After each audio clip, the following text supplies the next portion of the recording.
Oke, assalamualaikum warahmatullahi wabarakatuh.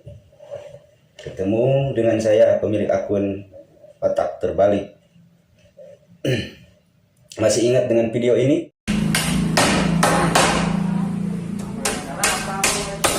Acara penggebukan kantor desa Cipancar kami laksanakan pada hari Senin tanggal 9 tanggal 8 2021. Ya, waktu itu kami dan kawan-kawan membawa aspirasi sebagian besar masyarakat hasil dari musyawarah yang dihadiri oleh tokoh ulama, tokoh pemuda, dan tokoh masyarakat waktu itu menyepakati untuk menggembok desa. Kenapa kami waktu itu menggembok desa? Karena waktu itu kepala desa tidak masuk kantor selama 1 bulan. Satu. Yang kedua, waktu itu terindikasi menyimpangkan anggaran milik rakyat. Nah, kenapa kami waktu itu menggembok? Karena sebenarnya kami itu sudah teriak-teriak, melaporkan, berdemonstrasi terhadap kepala desa itu dari tahun 2018. Dikarenakan tidak ada tanggapan dari pihak berwenang yang berkewenangan terhadap kinerja kepala desa, akhirnya waktu itu masyarakat sepakat biar kami didengar oleh pihak pejabat, pihak aparatur negara yang berkewenangan di bidang hal ini. Akhirnya waktu itu kami gembok. Tapi alhamdulillah setelah penggembokan itu waktu itu akhirnya aspirasi kami didengar, ditanggapilah waktu itu.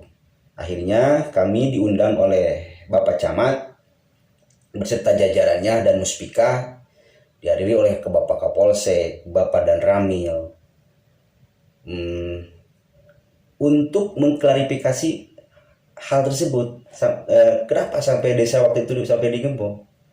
Nah, dengan berbagai banyak argumen, akhirnya seluruh masyarakat yang hadir waktu itu, diantaranya tokoh masyarakat, tokoh ulama, RT RW, tokoh pemuda, sepakat ingin memberhentikan kepala desa kami waktu itu.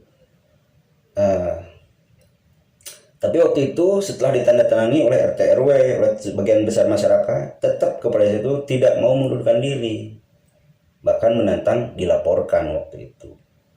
Ya, kami sebagai masyarakat tidak memaksakan kehendak. Akhirnya ya kami menjalankan sesuai apa yang diinginkan oleh kepala desa waktu itu untuk melaporkan. Nah, akhirnya kami melaporkan melalui kecamatan tembusannya, melalui ekspektorat. Jadi tembusannya banyaklah. Unsur-unsur yang berkewenangan di bidang hal ini kami semua dimasuki melalui surat laporan. Nah, akhirnya waktu itu ditanggapi oleh tingkat kabupaten. Kami diundang oleh Asda 1 waktu itu. Tapi saya mohon maaf, saya lupa namanya siapa. Nah, waktu itu kami diundang oleh Asda 1, dihadiri oleh aktivis juga ada waktu itu, oleh rekan-rekan juga ada, dari wartawan juga ada, kalau nggak salah waktu itu RT RW dan ketua BPD waktu itu, menyampaikan terhadap Asda 1 tentang apa yang terjadi di desa Cipancar, dengan berbagai hal yang terjadi di desa Cipancar, termasuk kecurigaan terhadap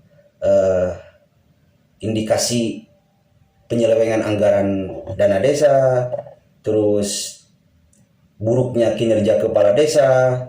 Nah, setelah kami sampaikan melalui BPD, melalui ketua RW, dan waktu itu diri saya sendiri sebagai mungkin mewakili waktu itu menyampaikan aspirasi terhadap Asda 1. Nah, setelah beres menyampaikan waktu itu, Asda 1 menjanjikan kepada kami waktu itu di acara rapat itu, dalam jangka waktu 3 bulan itu akan menurunkan tim investigasi terhadap desa Cipancar secara konkret, dari mulai kinerja, penerapan anggaran, itu dijanjikan akan semuanya dicek. Tapi sampai sekarang kok aneh, belum ada tembusannya, belum ada turun dari sana. Jadi akhirnya saya melalui video inilah memohon kepada aparatur yang berwenang tentang urusan seperti ini, tolonglah cepat,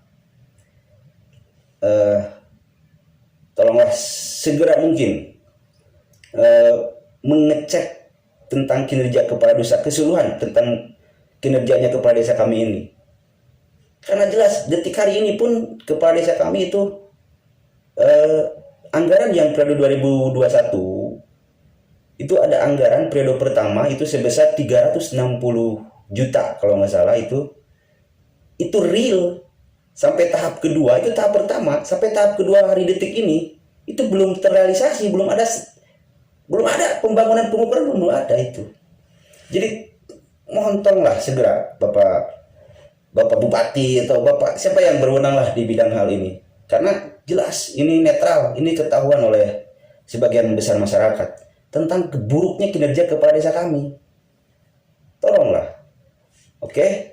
Nah, mungkin tidak panjang lebar, saya mohon maaf bila mana ada kata-kata saya yang memang tidak sesuai dengan perundang-undangan di Indonesia ini, karena ya itulah keterbatasan saya tentang cara menyampaikan ini. Jadi sekali lagi saya mohon maaf. Mudah-mudahan video ini bisa didengar oleh aparatur yang berwenang di masalah desa. Oke, semoga menjadi bahan evaluasi buat aparatur negara. Tidak panjang lebar, segitu saja dari saya. Wassalamualaikum warahmatullahi wabarakatuh.